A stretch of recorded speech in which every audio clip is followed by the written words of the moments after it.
আল্লাহর জালালিয়াতের কসম করে বলছি, আমার সামনে আমার আজরাইল আসবে না, আমার জান আমার গাউসে বাগদাদ কবুল করবে। সুবহানাল্লাহ। নাজুবিল্লাহ নাজুবিল্লাহ। বাদি গাছের কইছে দেখছেন নি, এমন সুরা সুরিয়ম মানে কিডনির পজিশন চেঞ্জ হয়ে দেবো।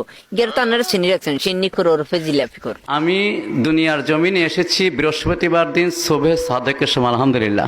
নাজুবিল্লাহ নাজুবিল্লাহ। তোর মা হেদিনগা তোর জন্ম দি, তোর মা ওই গেছে পেরেশানি। হ্যাঁ, তোর কিল্লে জন্ম দিয়ে না, কিল্লে নুন খাবাই মারিয়ালা না।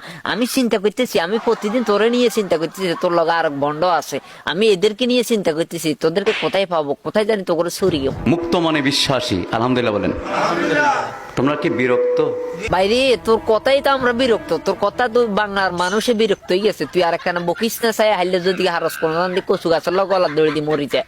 আল্লাহর আযাব গজব না রহমত এখানে? তো গজব হলি রয়েছে, আল্লাহর আযাব গজব, কিন্তু তোকে কাছে তোকে সামনে হলি রয়েছে।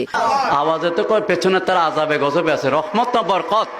রহমত রহমত বরকত গজব বেগেন তোকে সামনে, বুঝলি? এই জন্য কইতেছি রে ভাই, গজব তোকে সামনে হলি রয়েছে, যেন রহমত ন বরকত ন। কি কিছু কথা বুঝতে অতি তাড়াতাড়ি বাংলার জমিন ছাড়ে হলাই যা নয়। এই যে অরিজিনালি বাদির কইছে এমন ফিডা ফিডি ফুটকি লাল, শুধু ওই মানে হেগুনের মতো শুধু সিল্লাইতে হইব।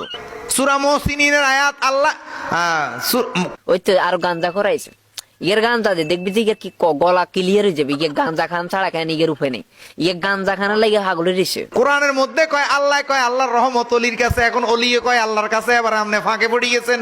এটা তো মানে চিন্তার কথা যে আল্লাহর কাছে অলির কাছে, অলির কাছে আল্লাহর কাছে, আমরা কোন জায়গা চাই? আমরা কি তোর কাছে যাবো? তোর কাছে তো শুয়ের গোড়া দুগা ছাড়া কিছু নেই। এই জন্য বলতেছি জলদি শুয়ের গোড়া দুনুগা কেন নেটওয়ার্কের বাইরে হালানোর জন্য আমি ডাক্তার পাঠাইতেছি। হ্যাঁ কথা ধরবেন কিন্তু বাবা। এতে হারামজাদা শুধু বাবা ছাড়া আর কিছুই বলাইতেছে না। ইরে বেটা বাবা বাবা করস কিলে বেটা, দুই নেট তো ওই গেছে হাগল খানা, আর তুই ইয়ে না ইয়ে বাবারে বলাতে যা বেটা যা।